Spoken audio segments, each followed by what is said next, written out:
organisé par Talentia Software et Marques by Exegis. Alors, j'espère que vous m'entendez bien. Si vous m'entendez bien, si vous pouvez juste me dire que tout est OK dans le chat sur votre droite, ce serait parfait.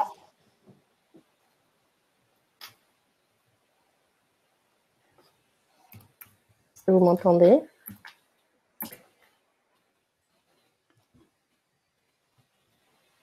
OK, c'est bon. Du coup, merci beaucoup. On va passer 45 minutes ensemble sur une thématique qui nous tient à cœur, qui est quelles sont les tendances clés de la transformation de la direction financière. On a bien vu que l'urgence de la digitalisation pour les entreprises était plus que réelle aujourd'hui et que la direction financière ne fait pas exception. Bon, du coup, on va s'attacher pendant 45 minutes à essayer de découvrir en fait quels sont les grands enjeux de cette direction financière, quelles sont les problématiques qu'elle rencontre aujourd'hui et quelle est sa feuille de route. Alors, on va parler de digitalisation, mais pas que, puisqu'en fait, on se rend compte que la digitalisation n'est qu'un moyen. Donc, l'idée, c'est vraiment de faire un zoom sur le grand chantier qu'est la transformation de la direction financière, et ça va passer par les outils, donc la digitalisation, les processus, mais également les hommes, l'organisation et sa structure au sein des entreprises. Du coup, j'aurai l'immense honneur d'être accompagnée par Vincent Gélineau, qui est directeur de la recherche sur la partie finance chez Marques by Exegis, et de Claude Lesterlin, qui est le CFO du groupe Talentia Software. Ce qu'on va vous présenter comme agenda, c'est celui-ci. Donc, on a découpé ça en 4 parties. On va faire un petit zoom sur ce qu'on a perçu comme les problématiques et les freins à la performance de la direction financière. Donc Vincent nous décrira ce qu'il perçoit au travers de ses études et au travers des échanges qu'il a avec les différentes entreprises avec qui il discute. Claude nous fera son retour d'expérience en tant que CFO dans le groupe Talentia Software. Et puis on partagera les tendances, la vision, qu'est-ce qu'on voit se profiler au sein de la direction financière. Alors la digitalisation bien sûr, mais pas que. Et puis, on reviendra sur si demain, on devait construire une roadmap à 2021, si on devait vous donner des guidelines sur quels sont les chantiers prioritaires qu'on voit se profiler. Voilà, on vous partagera ce qu'on a identifié, nous, comme chantier prioritaire sur 2021. On passera rapidement quelques instants à se présenter. Donc, Marques dans un premier temps et Talentia Software pour ceux qui ne connaissent pas. On vous a également préparé des petites questions. Donc, vous avez sur votre droite le chat si vous avez des questions et une partie sondage. Donc, on a 3 questions à vous poser au fur et à mesure de la présentation. Donc, si vous pouvez y passer quelques instants pour y répondre, on abordera les réponses à l'issue de cette présentation. Et du coup, à la suite de cette présentation des résultats, on abordera vos questions et on essaiera d'y répondre au mieux. Voilà, ce que je vous propose, c'est d'aller directement dans le vif du sujet. Donc avec Vincent Gélineau, si tu peux nous présenter ce que tu as perçu comme frein à la performance de la direction financière au travers de tes recherches au sein de Marques. Oui, merci Béatrice et bonjour à tous. Donc, ce que l'on va vous présenter tout au début de ce webinaire, c'est finalement le résultat d'interviews que l'on a pu conduire auprès d'un bon nombre de directions financières pour évaluer finalement la vision prospective et voir en quoi finalement la direction financière aujourd'hui est limitée et qu'est-ce que l'on attend d'elle et finalement comment ces freins vont la limiter dans les attentes que peuvent avoir une direction générale ou des directions opérationnelles. Alors tout d'abord, le premier point, c'est de regarder quelles sont les limites des directions financières actuelles, enfin les points qui nous sont remontés le plus fréquemment, ce qu'on peut observer de manière synthétique. Le premier point, qui est très récurrent, j'imagine que vous le rencontrez, c'est qu'il y a finalement une intensité des ressources, de vos ressources au sein de la direction financière qui est concentrée sur des tâches à faible valeur ajoutée, là où on attend finalement de la direction financière de plus en plus d'accompagnement, notamment dans du conseil auprès des métiers. Le deuxième point qui est souvent remonté, c'est l'inadaptation des compétences face aux nouveaux enjeux. On va y revenir, c'est l'objet de ce webinaire, de vraiment regarder la dimension prospective de ce que peut être une direction financière dans 3-5 ans. Et on voit qu'il y a ici des difficultés sur les profils qui composent aujourd'hui la direction financière et ce que l'on souhaiterait ou ce qui pourrait être le profil type d'une direction financière à moyen terme. Un autre point régulièrement remonté, c'est finalement le fait de ne pas avoir un système d'information qui soit vraiment continu, vraiment homogène, avec de nombreuses ruptures dans la chaîne de production digitale. Et ça a des conséquences notamment en termes de limites, de difficultés pour consolider et réconcilier les données, et c'est de la perte de productivité au sein de la direction financière qui est observée régulièrement. Et là, on y reviendra, mais souvent c'est l'héritage de systèmes d'information qui se sont construits par Strat avec des ERP historiques auxquels on a rajouté des modules. Et cette hétérogénéité des solutions vient amener beaucoup de freins dans la projection de la direction financière. Et puis enfin, c'est aussi lié au passé, donc c'est tout cet enjeu de transformation. Finalement, de pouvoir souvent avoir des processus qui sont trop fortement liés à des systèmes d'information ou des logiciels, des outils, en tout cas historiques, et qui ne sont pas forcément, ce ne sont pas toujours les processus qui vont, les solutions digitales ne vont pas forcément traduire le côté différent des processus de l'entreprise pour en faire de son système d'information financier un système vraiment qu'il soit adapté sur mesure, et bien souvent il est plutôt contraignant que vraiment sur mesure. Vas-y, donc je voilà, t'ai coupé. Béatrice, voilà en synthèse tous les freins les freins principaux qui nous sont remontés régulièrement et qu'on partage avec les directions financières. Claude, en tant que CFO du groupe Talentia, qu'est-ce que tu vois toi en tant que principale limite au sein de ta direction financière?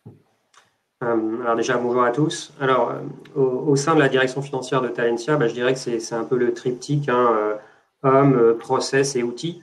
Donc, comme l'a résumé Vincent, les hommes, parce qu'on doit toujours les former, leur faire apprendre de nouvelles compétences et bien entendu baisser la part des tâches qui sont un peu rébarbatives et à peu de valeur ajoutée pour augmenter la part d'analyse et la part justement d'appui aux opérationnels. Les outils, parce que bien évidemment tout passe par des outils, donc on se doit de travailler sur les outils de façon continuelle. Que ce soit au niveau des outils qui sont en contact avec les opérationnels, mais aussi les outils qui nous aident dans la production financière. Et enfin, au niveau des process, là, il y a beaucoup à faire. Donc, sur les process, pour les améliorer, les rendre plus fluides, moins lourds pour les opérationnels et aussi pour les équipes financières. Donc, sur Talentia, on travaille vraiment sur ces trois piliers de façon, je dirais, quasi équilibrée en 2020 et en 2021 aussi. Merci Claude. Du coup, on vous a mis dans la partie sondage sur votre droite une question. Donc, ça nous intéresse aussi que vous partagiez avec nous quelles sont les principales limites que vous percevez au sein de votre organisation pour ce qui concerne bien sûr la direction financière. Donc, n'hésitez pas à prendre quelques instants pour répondre à ce sondage. Je vais passer à la slide suivante. Du coup, Vincent, quels impacts en fait ces limitations peuvent avoir sur l'efficacité ou sur l'entreprise dans sa globalité? Ce que l'on voit en fait, c'est qu'il y a souvent un décalage entre ce qu'attendent les directions opérationnelles ou la direction générale de la direction financière en termes de prestations et ce que finalement la direction financière est en mesure parfois de délivrer avec ses équipes et ses solutions. Et ce qu'on voulait mettre ici en avant, c'était un petit peu le delta justement. Là où aujourd'hui les entreprises, qu'elles attendent beaucoup d'une direction financière, c'est qu'elles puissent apporter des notions, des informations en temps réel pour pouvoir faire des arbitrages le plus rapidement possible et même créer des modèles prédictifs pour aller prendre des décisions en avance de phase. Donc tout cet enjeu qui consiste à éclairer l'avenir est extrêmement important, donc nécessite des ressources et des investissements dédiés que l'entreprise doit pouvoir trouver tout en conservant son modèle de fonctionnement, que la direction financière doit trouver avec son modèle actuel. Donc les freins qu'on a vus tout à l'heure parfois peuvent ne pas permettre de mobiliser en tout cas les énergies, les ressources sur ces thématiques qui sont vraiment clés pour l'entreprise. Le deuxième point que l'on voit aujourd'hui, c'est cette capacité aussi de la direction financière d'aller enrichir ces modèles, et de manière assez ouverte finalement en enrichissant avec des données externes, notamment pour aider les directions opérationnelles à construire des modèles budgétaires augmentés qui puissent leur permettre d'être encore plus compétitifs dans l'univers de marché sur lequel ils évoluent, et être en avance de phase avec et en éclairage augmenté avec ces données externes qui vont permettre de faire des modélisations plus précises. L'autre point qui est attendu dans les entreprises qui nous a remonté régulièrement, c'est finalement l'ouverture de la direction financière. L'idée, c'est qu'elle a trop longtemps été perçue comme un silo qui était là pour délivrer des éléments réglementaires. Et aujourd'hui, ce que l'on attend d'une direction financière, c'est vraiment qu'elle soit interfacée le plus largement possible auprès de l'ensemble des activités de l'entreprise et qu'elles contribuent à leur performance. Et donc, tout ce sujet d'ouverture, il est majeur. Et c'est aussi parfois des changements de culture, des changements de profil dans la manière dont la direction financière peut interagir avec ses parties prenantes dans l'entreprise. Et le dernier point qui va dans le sens de ce qu'on vient de se dire, c'est finalement d'aller développer un rôle de conseil, de business partner, qui était souvent la thématique abordée ces 10 dernières années, voire même avant.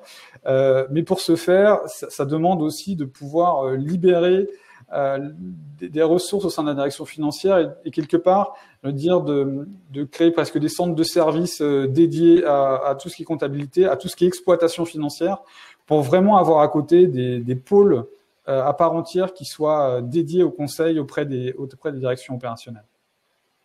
Claude, qu'en penses-tu? Est-ce que tu as des choses à rajouter? Est-ce que tu es d'accord avec ces 4 principes vertueux? Oui, je dirais que ça correspond tout à fait à ce qu'on attend et ce qu'on cherche chez Talentia. C'est-à-dire que moi, je le résume par de l'agilité. C'est-à-dire qu'il faut que nos équipes soient agiles. Donc, ça veut dire qu'elles ont besoin d'avoir du temps pour pouvoir analyser et des compétences qui se prêtent au momentum. Simplification. Il faut simplifier les analyses, les façons de travailler, les outils. Et enfin, c'est ce rôle qui devient de plus en plus important, c'est l'irrigation de la direction financière dans tous les services. C'est-à-dire que la direction financière n'est plus cantonnée à la production des chiffres du passé. Elle doit contribuer à irriguer les opérationnels et à être à leur contact pour leur faire prendre conscience des enjeux ou des écueils sur le développement de leur business. Et donc, jouer ce rôle d'aller-retour entre la projection dans le futur et la production des chiffres du passé. Donc oui, je m'aligne tout à fait sur ces points-là. Et du coup, merci Claude. Du coup, Vincent, qu'est-ce que tu peux partager avec nous sur les grandes tendances? Qu'est-ce qu'on voit se profiler? Comment les directions financières travaillent aujourd'hui? Qu'elles sont en train de mettre en place pour justement arriver à ces objectifs? Oui, alors là, c'est issu de travaux que l'on a conduits chez Marquez pour identifier quel serait le profil de la direction financière à horizon 2025. Et quand on a travaillé avec ce sujet-là, avec des directions financières, et en regardant surtout l'impact aussi des innovations digitales, on a conclu finalement qu'il y avait 4 piliers majeurs pour la structure de la direction financière de demain. Le premier qui est celui d'être vraiment le dépositaire du modèle de données, l'architecture de données liée à la performance d'entreprise. Le second point, c'est d'être vraiment un sparring partner performance. Et donc, une bonne partie de cette organisation de la direction financière doit être en relation et doit développer des services au plus près des directions opérationnelles. Il y a un sujet d'automatisation, de digitalisation. Et là, on va prendre plutôt la dimension de la performance de la direction financière. Performance au sens, finalement, avec un nombre de ressources plus limité et un outillage plus digitalisé, comment on peut trouver des leviers de performance pour sa propre direction financière. Et le dernier point, c'est celui d'avoir inscrit dans les gènes de cette direction financière sa collaboration, son ouverture, aussi bien en interne qu'en externe avec l'ensemble des parties prenantes de la direction financière. Du coup, je te laisse nous détailler chacune de ces briques. Oui, tout à fait. Donc, le premier point clé, l'architecte modèle de données. Ce que l'on veut dire par là, c'est que on ne peut pas, une direction financière n'est pas en mesure, va avoir du mal à pouvoir construire ce rôle de sparring partner et d'alimenter les directions opérationnelles si elle ne construit pas vraiment à la source un modèle financier, son modèle numérique qui lui est propre. Donc, c'est cet enjeu de pouvoir le construire déjà dans un premier temps. Et pour ceci, il faut donc avoir des compétences qui soient dédiées, ce qui n'est pas forcément toujours le cas. On parle de compétences à la frontière entre l'informatique, la data.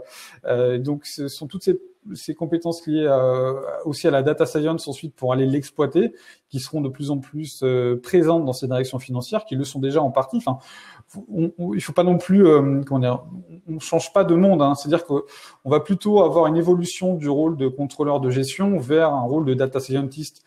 Mais au-delà de ça, il faudra malgré tout des gens qui aient une capacité de se balader dans des modèles de données, dans de l'architecture de données, et ça, c'est assez nouveau.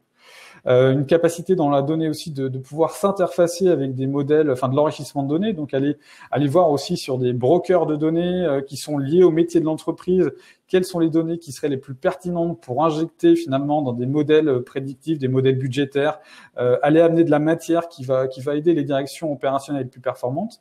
Et puis il y a un sujet sur tout ce qui est conformité de données, qu'on pourrait étendre au risque autour des données également, hein, qui est déterminant puisque comme on mentionne que la direction financière va être dépositaire des données, en tout cas autour de la finance, il est important que ces données soient fiables et surtout qu'on a différents systèmes ou logiciels, s'assurer qu'il y a une conformité dans toutes les données qui sont exploitées. Ouais, tout à fait. Alors, ce qu'on a vu pendant nos différents débats avec les directions financières, c'est qu'effectivement, la notion de la donnée, en tout cas la capacité à pouvoir remonter cette donnée en temps réel, elle est prioritaire, et de pouvoir en fait remonter des analyses le plus rapidement possible, de façon la plus pertinente possible, pour pouvoir accélérer la prise de décision. Et du coup, toi, Claude, comment tu vois les choses? Qu'est-ce que vous avez mis en place? Sur quoi vous travaillez au sein de Talentia Software pour arriver à ces modèles de données? Alors, pour un DAF, cash is king, mais je dirais que la deuxième chose, c'est data is queen. Donc, il est évident que pour un directeur financier, la data et la sélection de la data est primordiale. Chez Talentia, on a travaillé assez tôt sur ce que j'appelle la ségrégation des données, parce qu'en fait, on s'aperçoit qu'en fait, les opérationnels ont énormément de données. Et le rôle de la finance, ça va être justement de créer une ségrégation positive sur les données qui sont essentielles au business, à l'indicateur de performance, et de le faire remonter dans un écosystème qui puisse être sélectionné par les opérationnels, les directeurs ou même pour la direction, de façon à avoir la vue sur ce qui est vraiment indispensable et essentiel pour le suivi du business. Donc, c'est débruiter en fait tous les indicateurs métiers et faire remonter ce qui est essentiel. Donc ça veut dire qu'il faut être au contact effectivement des opérationnels, comprendre leurs enjeux, comprendre la modélisation de leur business, quels sont les drivers, les inducteurs de coûts, de façon à pouvoir travailler avec eux sur la construction d'un modèle de données qui soit compréhensible par les opérationnels et exploitable par les financiers. Et ça ne peut se faire que par un jeu d'itération avec le contrôleur de gestion. Et chez Talentia, on a aussi créé un poste qui est un assistant de maîtrise d'ouvrage finance qui va justement se charger de traduire le langage opérationnel en modèle financier ou modèle de data. Et donc, il nous aide justement à aller irriguer les différentes directions et à faire remonter les éléments dont on a besoin pour les traduire soit en indicateur de pilotage, soit en tableau de bord de suivi avec des éléments financiers. Merci Claude. Du coup, deuxième thématique, se positionner en tant que sparring business partner. Alors ça, c'est un sujet qui revient régulièrement sur le devant de la scène. Donc, c'est comment les directions financières sont plus proches des métiers et comment elles accompagnent en fait la croissance de l'entreprise et sa transformation. Oui, ça, c'est dans la continuité de ce que l'on a évoqué. Je pense qu'il y a un point extrêmement important dans cette relation de sparring business partner, c'est le fait d'avoir une ouverture sur les directions opérationnelles et au-delà de l'ouverture, de pouvoir co-construire avec eux finalement en fonction de leurs besoins, des modèles économiques qui vont bien, des indices prédictifs qui vont bien. Et ceci passe par finalement des projets itératifs et des projets qui nécessitent aussi le fait que l'échange ou la collaboration qui soit mise en place vive dans le temps. Donc il y a une notion aussi d'accompagnement au changement qui est extrêmement importante. Ça veut dire que les directions financières doivent également construire un propre pôle de conseil en interne qui soit dédié à la performance des activités.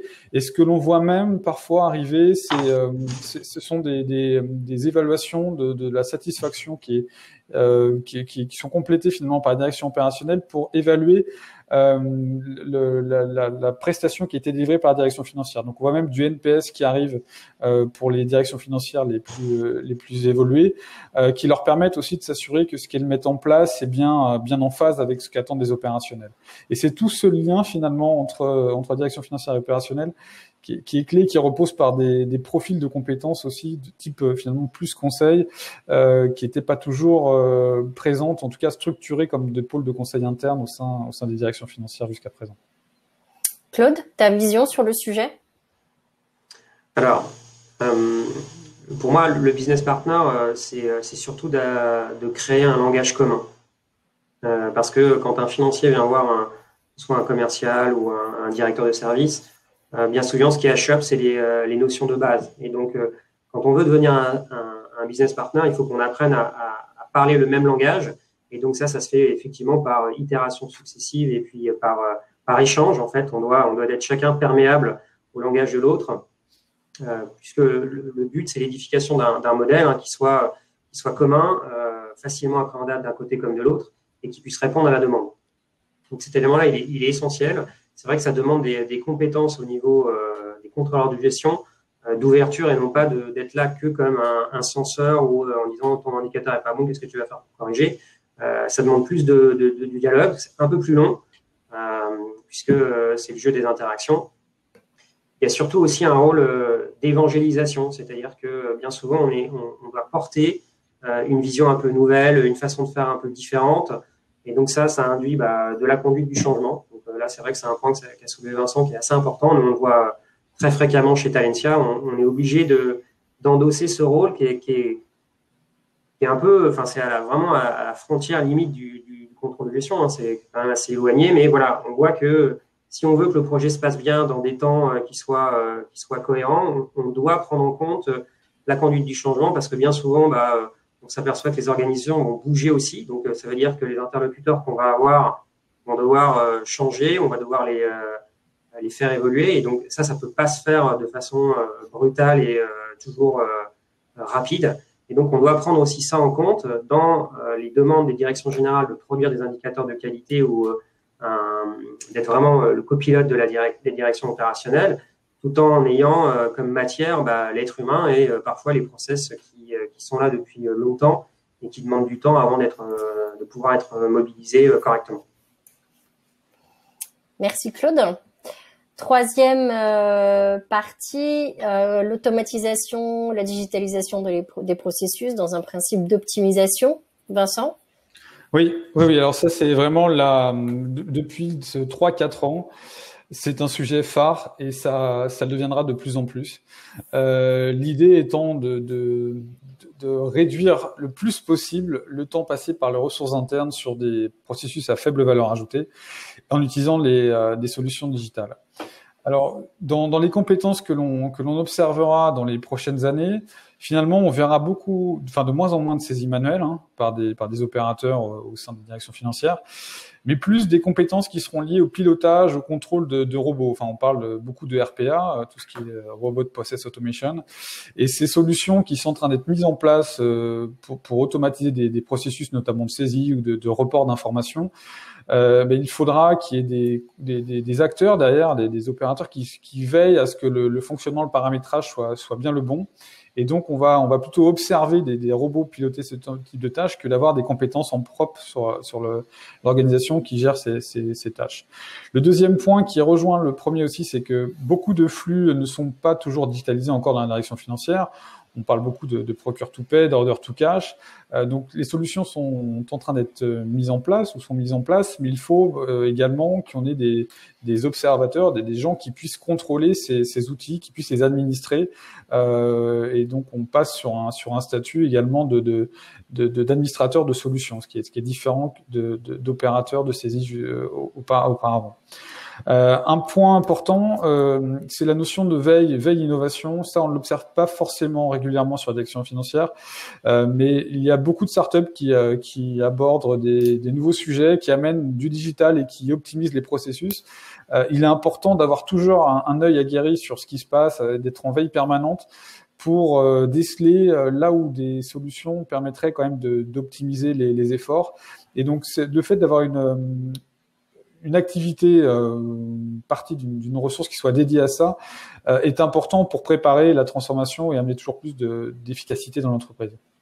Et puis le dernier point, c'est un point qui est lié à la performance via le digital, qui va être aussi de pouvoir mesurer des SLA sur la productivité de la direction financière. C'est une évolution à venir qu'on a pu observer, mais qui va se renforcer pour, encore une fois, s'assurer de la productivité optimale avec toutes les solutions digitales d'automatisation que l'on voit sur le marché. Alors c'est vrai que l'optimisation des processus métiers, c'est vraiment un sujet prioritaire pour la direction financière, avec comme principe d'augmenter la productivité des équipes. On a souvent l'image d'une direction financière qui est très engluée dans des processus un peu répétitifs, un peu fastidieux, dans de la compilation de données au sein de fichiers Excel. Et on voit bien que la digitalisation a commencé au sein de la direction financière, mais elle est loin d'être aboutie. Où est-ce que tu en es, Claude, toi, de la digitalisation des processus financiers et de cette automatisation, justement? Alors, je dirais qu'il y a avant Covid et après Covid. Avant Covid, on avait un rythme de transformation, en tout cas chez Talentia, on avait un rythme de transformation de la direction financière normal, mais pas non plus, enfin, c'était pas la priorité number one. Première chose qu'on a fait, c'était assez rapide et comme je suis assez sensible au cash, on a mis des outils de relance client pour bien gérer notre balance AG. Avec l'arrivée du Covid et les contraintes qui nous ont été imposées, le management à distance et gérer une digitalisation quelque part forcée, on a accéléré sur certains process qui étaient très bloquants dans l'entreprise autour du procure to pay. Donc c'est signature électronique, note de frais électronique. Donc on a vraiment accéléré là-dessus. Donc on remonte un peu la chaîne du cash. Donc ça, c'était les points essentiels parce que ça irrigue aussi dans toute l'entreprise, parce que le process de signature électronique, tous les services sont concernés. Et quand vous pouvez plus aller au bureau pour aller signer les parapheurs, il faut quand même que le business continue et donc il faut trouver des moyens. Donc nous, on a vraiment accéléré sur le fait de ne pas bloquer la machine administrative et financière. Donc sur 2021, on a mis l'accent là-dessus. Et en 2020, pardon. En 2021, on va poursuivre dans cette direction-là, toujours en remontant donc on va mettre un système de procure to pay en place. Et puis, on va renforcer aussi la partie cash encore, puisque je pense qu'en termes de prédiction et de modélisation, le cash reste prioritaire pour nous. Avec un petit warning sur tout ce qui est cybersécurité, parce qu'il n'y a pas de digitalisation sans volet cybersécurité à prendre en compte dans nos métiers. Merci Claude. Du coup, quatrième pilier, la fluidification des échanges et le principe collaboratif. Vincent, je te laisse la parole. Oui, l'idée d'avoir une approche totalement transverse de la direction financière à l'entreprise, de pouvoir créer des workflows qui vont vraiment jusqu'au métier de manière complètement fluide, de pouvoir également interfacer le système d'information financier à des web services ou des API, des solutions externes. Ça, c'est l'ouverture plus largement du système d'information financier. Et puis après, c'est plus dans la culture d'échange en interne, le fait d'ouvrir des modes de collaboration agiles.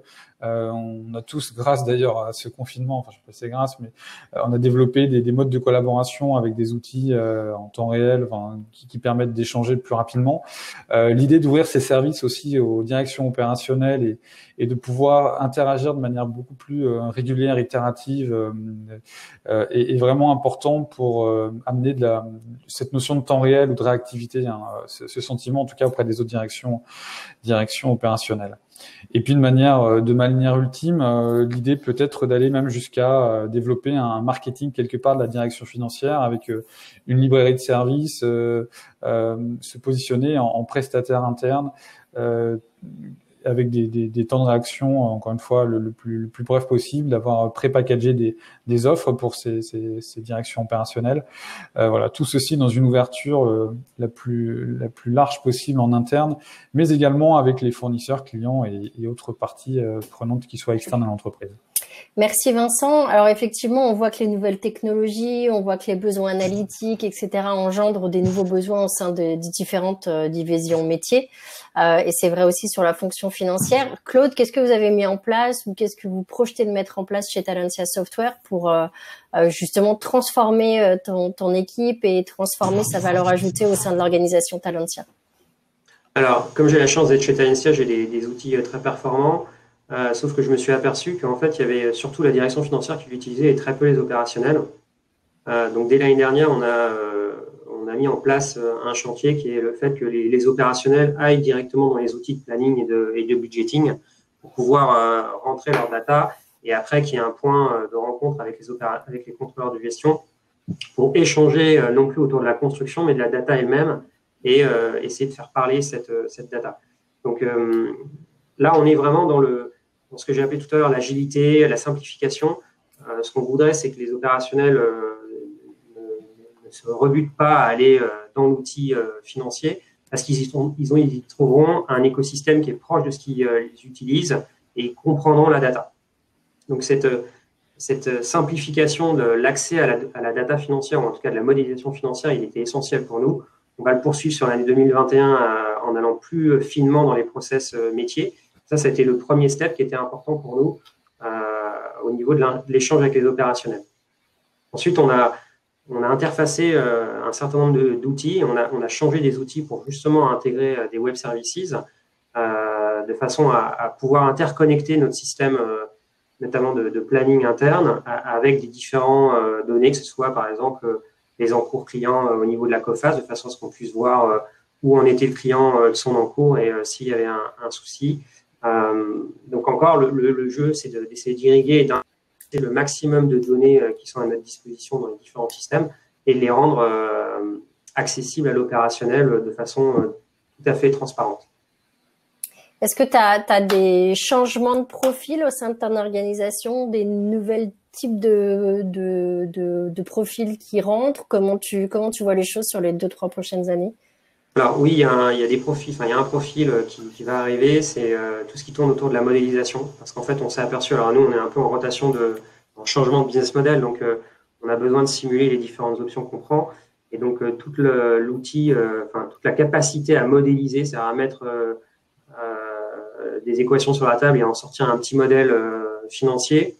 Aujourd'hui, on n'était pas tellement équipé pour faire ça, en tout cas pas assez de façon systématique. Et aujourd'hui, on aimerait se doter de cette capacité de simulation et de modélisation quasiment instantanée. Donc, on va recruter une ressource qui va nous aider là-dessus. Et donc, son rôle, ça va être d'aider les opérationnels à modéliser leur business et à pouvoir en faire un grand tout qui se traduira notamment par un business plan à 5 ans, par exemple. Ça peut être un des attendus de cette fonction-là. Donc, c'est modélisation et accompagnement encore plus fin des opérationnels sur leurs opérations. Super, merci. Du coup, je rebondis. On vous a mis un deuxième sondage sur votre droite dans la partie sondage pour comprendre si au sein de votre organisation, vous recherchez vous aussi des nouveaux profils ou de nouvelles compétences au sein de votre organisation finance et si oui, lesquels. Donc, si vous pouvez partager aussi avec nous ce retour d'expérience, ça nous intéresse fortement. Du coup, on en vient à la dernière partie de ce webinaire qui sont, une fois qu'on a dit tout ça, donc on est bien clair sur ce qu'il faudrait faire ou les grands enjeux en fait de la fonction financière et la transformation qui est en train de s'opérer.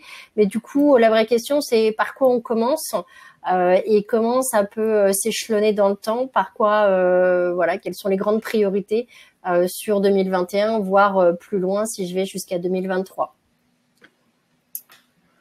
Oui, l'idée sur 2021, c'est de pouvoir d'être très pragmatique, finalement, de pouvoir prendre des use cases très concrets qui correspondent aux enjeux du moment, pour pouvoir qui s'inscrivent également dans la vision prospective qu'on vous a donnée. Donc l'idée pour partir sur ces fondamentaux digitaux, tout d'abord, c'est tout ce qui est corporate performance management ou enterprise performance management. Donc cette notion de pouvoir travailler sur des modèles prédictifs, d'apporter de la flexibilité, de l'agilité, c'est déterminant. On est dans une période qui est extrêmement incertaine. Donc le fait de pouvoir challenger toutes les hypothèses à tout moment et pouvoir être agile sur les modèles financiers est clé. Donc l'EPM définitivement est un élément majeur de 2021. Le deuxième point qui est dans ce contexte, encore une fois, incertain, morose économiquement selon certaines industries, le fait d'amener de la compétitivité avec l'automatisation. On parle notamment de clôture comptable, de gisement de productivité sur les tâches à faible valeur ajoutée. C'est un deuxième use case qui est clé et qui permettra dans la durée d'inscrire l'automatisation au sein de la direction financière. Il y a un point qu'on n'a pas évoqué jusqu'à présent, mais qui nous semble aussi fondamental, en tout cas à ne pas esquiver, qui est la notion de gestion des risques. Avec tout ce qui est la protection autour des fraudes cyber, on a vu beaucoup en 2020. C'est quelque chose qui ne va pas se tarir, donc il faut dès maintenant anticiper et se mettre à l'abri de ce type de risque. Et enfin, le quatrième parmi les différents piliers, c'est la digitalisation. Si ce n'est pas encore fait, toute la dimension facture est un sujet clé. Toute la chaîne d'achat, la facturation, sont des éléments pour lesquels on peut avoir des gisements rapides et pour lesquels il existe aussi des solutions très très efficaces qu'on peut implémenter, si c'est pas déjà fait dès en 2020. Claude, c'est quoi ta propre roadmap à toi? Par quoi tu as commencé? Par quoi tu continues? C'est quoi tes ambitions à 2022-2023? Moi, j'ai commencé par le cash, et en 2021, je vais poursuivre sur cette partie-là, notamment sur la partie gestion des litiges. C'est-à-dire que quand on s'aperçoit qu'avec un client, il y a un problème, c'est que la facture arrive, on n'est pas payé. C'est pas forcément toujours un problème financier, ça peut être un problème commercial, un problème de qualité, etc. Et donc, le fait de pouvoir remonter à travers un workflow cette alerte-là et de le suivre dans le temps. On n'avait pas mis en place cette boucle-là, donc on va la mettre en place là sur le deuxième trimestre. Avec le Covid, comme je le disais tout à l'heure, on s'est aperçu qu'il fallait vraiment, et ça c'est très vrai pour les équipes comptables parce qu'ils sont habitués à travailler avec du papier, et les équipes recouvrement c'était un peu pareil. Donc on a travaillé beaucoup autour de comment on fait pour faire du zéro papier chez Talentia. Donc l'ambition de l'année 2021, c'est qu'il n'y ait plus une seule facture qui arrive, qui ne passe par le système de validation, de workflow de validation avant d'être mis en paiement, de façon à ce qu'elle soit préimputée analytiquement et qu'elle puisse être traitée après par les différents validants du système. Donc ça, c'est l'objectif pour l'année. Donc ça va mobiliser toute la direction financière et aussi les différents services parce qu'il va falloir définir le workflow de qui valide quoi. Donc comme ça, on sera chaîné quasiment de la facture jusqu'à l'imputation comptable, la validation du process de paiement, l'émission du paiement. Et puis au niveau de notre facturation, on s'est digitalisé l'année dernière, ce qui nous a permis de lever aussi pas mal de productivité en termes de DSO. Donc ça, on l'a fait et donc on va mettre en place le workflow. Et puis après, c'est toute la gestion du risque et la modélisation des business. Donc quand je dis gestion du risque, on travaille beaucoup par exemple sur la RGPD avec les équipes en interne. C'est un gros sujet chez Talentia et je pense chez toutes les entreprises. Donc, on travaille beaucoup avec les opérationnels sur le sujet de la RGPD. Et puis, sur ce que je disais, la modélisation des business models avec les différents opérationnels pour leur faire prendre conscience des enjeux qu'il y a et des voies d'amélioration qu'on peut avoir sur le business. Merci Claude. Petite checklist du coup qui vous est proposée ici par Vincent. Encore une fois, si vous avez des questions, n'hésitez pas à poser vos questions dans le chat. On y répondra dans quelques instants puisqu'on arrive à la fin de ce webinaire. Donc voilà, à toi Vincent sur la checklist. Oui, alors on vous a parlé des sujets qui étaient liés aux fondamentaux tout à l'heure à implémenter en 2021. Néanmoins, il y a de nombreux sujets qui sont tout aussi importants et qu'il faut avoir en tête sur 2021. Le premier, c'est qu'il va falloir travailler ou commencer à mettre en place des éléments qui permettent d'avoir des indicateurs sur tout ce qui est RSE. Alors, bien souvent, il y a déjà des éléments qui existent, mais la réglementation va s'accroître et la mise en place de ce type d'outils est important à avoir en tête. Ensuite, on a parlé de la facturation électronique. Il y aura également un enjeu réglementaire et puis un sujet surtout d'amélioration de processus, comme l'évoquait Claude tout à l'heure, qui est important et que je pense que tout le monde a en tête sur 2021 pour le coup. Un point qui est pas toujours à l'agenda, mais qui est l'homogénéisation du système d'information financière. On a parlé tout à l'heure, parmi les freins, les limites, le fait qu'il y ait trop d'applicatifs hétérogènes. Il n'est pas inutile de commencer dès 2021 à amener un peu de simplification dans tout cet environnement, ce qui permettra de la simplification et puis sur un flux continu. Ça, c'est vraiment clé. D'autres points, et Claude les a mentionnés puisqu'il a eu l'occasion de travailler, mais c'est dans la période dans laquelle qu'on vit aujourd'hui, la gestion de la trésorerie et tout ce qui est cash management en temps réel avec des visions consolidées et du prévisionnel sont vraiment clés demandées par les directions générales. Enfin, on ne peut pas piloter sans avoir une vue très claire de sa trésorerie en ce moment. La notion de recouvrement sous la forme de gestion des traitements, optimisation des litiges clients, mais surtout l'amélioration du temps, gagner du temps dans le recouvrement, sujet clé de 2021. Et puis la digitalisation des notes de frais, c'est un sujet qui est parfois vu comme périphérique, mais qui permet de soulager, de gagner beaucoup de temps à vos équipes internes. Et il existe aujourd'hui des solutions qui sont très efficaces sur le sujet. Donc voilà quelque peu résumé tous les points que l'on a vus sur les agendas 2021 qu'on vous suggère. Naturellement, tout ceci sont des éléments tactiques qui ne doivent pas amputer, on va dire, le temps nécessaire que vous devez consacrer à la réorganisation de votre équipe, de vos compétences pour aller sur un modèle qui soit, entre guillemets, nativement digital sur la période 2025. Claude, tu as quelque chose à rajouter sur la checklist que vient de présenter Vincent ? Je trouve qu'elle est déjà bien fournie. Elle est complète. Assez complète, ouais, voilà. Ok, super. Merci beaucoup. Du coup, ce que je vous propose, c'est qu'on se présente rapidement. Donc, je vais commencer par Marquez. Je te laisse la main, Vincent, si tu veux présenter Marquez by Exegis. Oui. Alors, Marquez, nous sommes un cabinet d'analystes spécialisé sur les marchés du numérique. Notre vocation, c'est d'aider les directions métiers et informatiques à tirer meilleure partie du digital. Et on se concentre principalement sur les directions financières, direction des ressources humaines, direction marketing et commercial.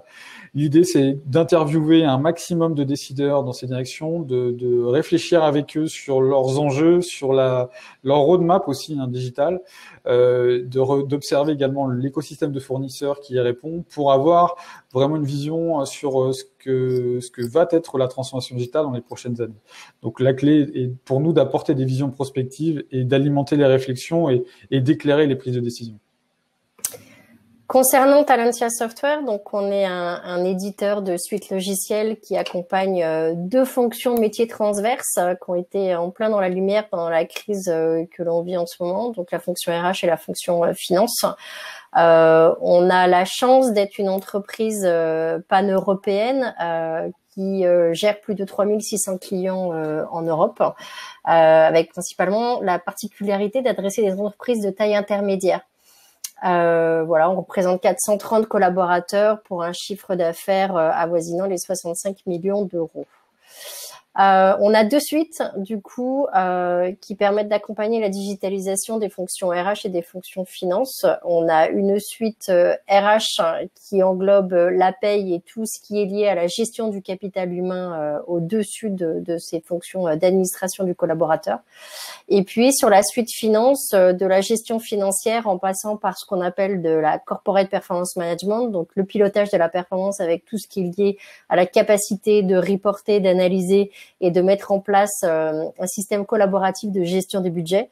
Et puis, bien sûr, un processus métier qui nous est cher, qui est la consolidation et la clôture au travers de la révision comptable.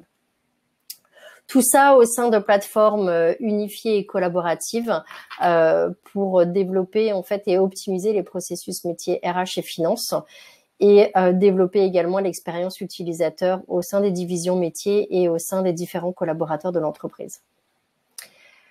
Voilà, on a fini pour cette présentation. Alors, on peut partager avec vous les réponses au sondage. Donc, on a la première question qui était quelles sont les principales limites que vous percevez au sein de votre organisation.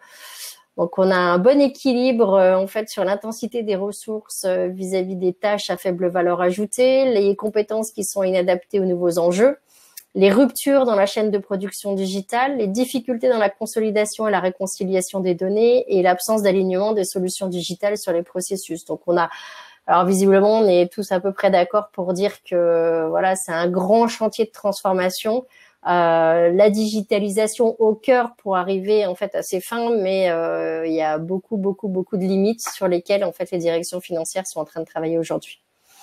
La deuxième question qui était sur les nouveaux profils compétences finance, là personne n'a répondu, ou alors c'est moi qui réponds mal à la question. En tout cas, nous, ce qu'on voit au travers des directions financières avec lesquelles on travaille, c'est qu'il y a de plus en plus de data scientists en fait qui rejoignent la direction financière pour corroborer ce que disait Claude, c'est la capacité à modéliser en fait et à s'adapter au processus métier de l'entreprise et à ses spécificités et à ajuster en fait le reporting financier en fonction des enjeux métiers de chacune des entreprises.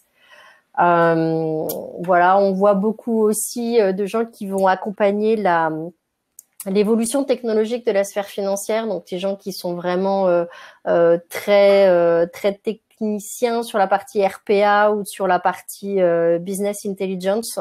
Donc on voit en fait ces nouveaux profils qui sortent un peu de la direction informatique pour se rapprocher des directions métiers.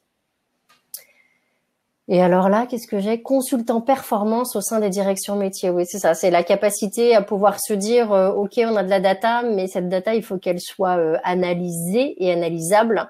Et ça demande parfois des compétences particulières. Et enfin, la dernière question sur quels sont les sujets que vous pensez traiter en urgence sur 2021. Donc voilà, on tous s'accorde à dire que la facture électronique, c'est le grand chantier. Je pense qu'on est bien d'accord. En plus, on a un principe réglementaire qui va venir sur 2023. Donc, ça va être le gros sujet sur 2021 et 2022. L'homogénéisation du système information finance, bien sûr. Pourquoi? Parce qu'on ne peut analyser la donnée que si on est capable de l'homogénéiser et de créer un référentiel de la donnée qui soit commun et uniforme. Et puis la cybersécurité qui est un autre chantier. On a vu ces derniers temps quelques attaques cyber assez catastrophiques. Donc je pense que c'est un gros chantier sur les deux pans métiers qui sont la RH et la finance. Voilà, on arrive à la fin de ce webinaire. Donc je ne sais pas si on a des questions dans le chat. Je vais regarder de suite. Alors il y a Lionel qui a été assez bavard en fait. Du coup Lionel se posait la question de la trésorerie. Je pense que Claude tu y as bien répondu puisque ton motto c'est quand même cash is king. Donc comment tu automatises en fait la gestion de la trésorerie? Est-ce que tu as des outils particuliers? Comment tu fais? Si tu pouvais répondre à Lionel sur le sujet. Alors, la trésorerie, bien entendu, je pense qu'en 2020, elle a revêtu un caractère un peu particulier. Donc, nous, on a des modèles qui tournent dans notre outil CPM, qui sont alimentés par le réel et qui viennent. On a créé un modèle de simulation en fonction des hypothèses de vente, qu'on consolide au niveau du siège sur tous nos pays. Et donc, on peut sortir une prévision de trésorerie alors là, au mois. C'est-à-dire qu'on est capable de se projeter au mois le mois sur 12 mois. Et quand on veut quelque chose de plus précis, pour le coup, là, on débraye sur Excel pour se mettre à la semaine en fonction des différentes informations qu'on va rentrer, comme le DSO, le DPO, ce genre de choses. Je ne sais pas si ça répond à la question de Lionel. Je vois qu'il a mis trésorerie pour l'interrogation. Oui, c'est ça. C'est un peu exactement. Voilà. Après, Lionel disait qu'effectivement, le fait d'être proche des divisions métiers, c'était pas nouveau. Je le rejoins un peu sur ce sujet-là, mais par contre, c'est la façon dont on se rapproche des divisions métiers, je pense, qui change. Peut-être que tu peux donner ton éclaircissement sur le sujet, Claude. Oui, parce que alors c'est vrai que le DAF, copilote de la performance opérationnelle, on l'entend depuis de nombreuses années. Après. Déjà, ça dépend de l'organisation, parce qu'il y a presque autant de contrôle de gestion qu'il y a d'entreprise. Ça dépend pour beaucoup de la taille, du momentum de la société.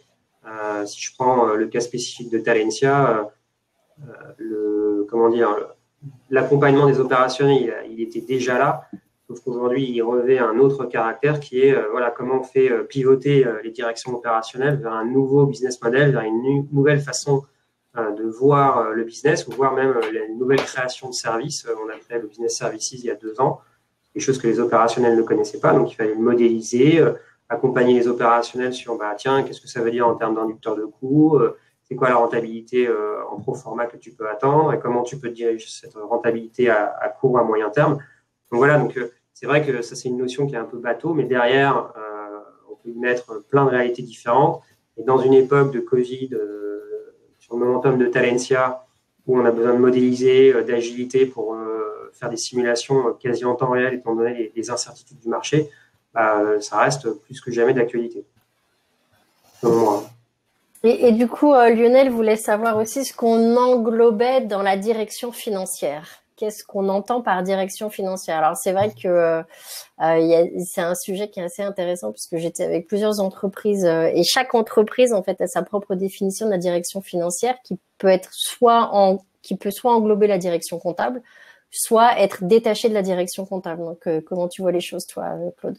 Alors, chez Talentia, et je dois dire que c'était à peu près la même chose dans mes précédentes expériences de DAF, j'ai toujours eu une DAF élargie avec la direction financière, la direction comptable, le contrôle de gestion, l'informatique et la direction juridique et les services généraux. Et donc, quand tout à l'heure, je disais par exemple le RGPD, clairement, le RGPD, en termes de risque financier, c'est très identifié. Aujourd'hui, le service juridique est au sein de la direction financière, donc c'est moi qui vais animer avec les équipes cette partie importante qui irrigue dans toute l'entreprise. Donc ça, c'est un process d'entreprise, c'est un projet très lourd. Enfin, les RGPD, je pense que tout le monde doit en souffrir quelque part parce que c'est pas évident à mettre en place. Il y a très peu d'entreprises qui sont conformes aujourd'hui. Donc oui, on a une direction financière élargie et c'est autant d'outils qu'on peut actionner pour aider les opérationnels, donner des éclairages et agir aux quatre coins de l'entreprise, j'ai envie de dire. Et il y a une dernière question, c'est que penses-tu, Claude, de tout ce qui est rolling forecast, budget en réel ou ce genre de choses? Comment tu vois les choses entre la façon de faire historiquement le budget à l'année et cette impérative nécessité d'être en gestion temps réel, proche de la réalité du terrain? Là, la première chose qui choque, c'est les outils. C'est-à-dire que si vous n'avez pas un outil qui est un peu responsive, qui vous permet de simuler à la volée, vous avez un peu de cheveux blancs à vous faire. Ça a été un peu notre cas en 2020. C'est pour ça que sur la deuxième partie de l'année, on a créé un modèle plus souple, plus opérationnel et un peu moins financier qui nous permet de faire des itérations beaucoup plus rapides.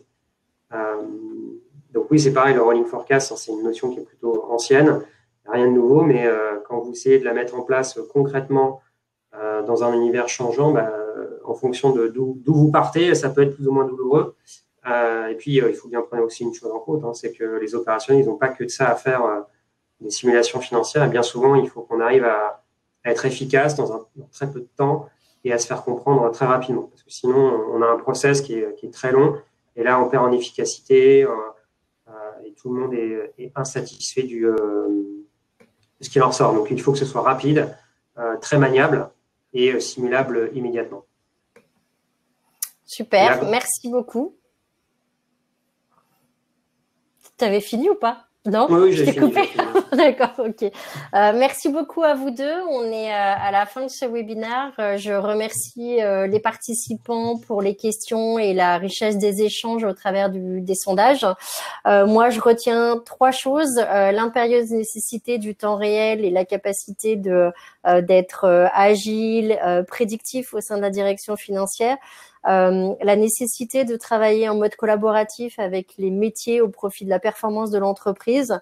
Et puis le dernier sujet qui est l'optimisation des processus métiers et pour ce faire en fait l'urgence de digitaliser au profit d'une fonction financière qui soit plus dans l'analyse, la prise de décision et dans la préconisation de solutions que dans la gestion de fichiers Excel, de données ou de tâches un peu répétitives et fastidieuses.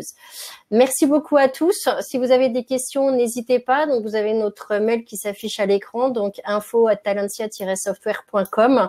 Et puis, n'hésitez pas non plus à assister aux autres webinaires qui auront lieu sur notre chaîne Finance Webikeo ou à visiter notre site web talentia-software.com. Merci beaucoup Vincent, merci beaucoup Claude pour ces échanges et ces éclairages. Et puis, je vous souhaite à tous une très bonne journée. Surtout, prenez soin de vous et à très, très vite. Merci beaucoup. Au revoir. Merci, au revoir. Merci, au revoir.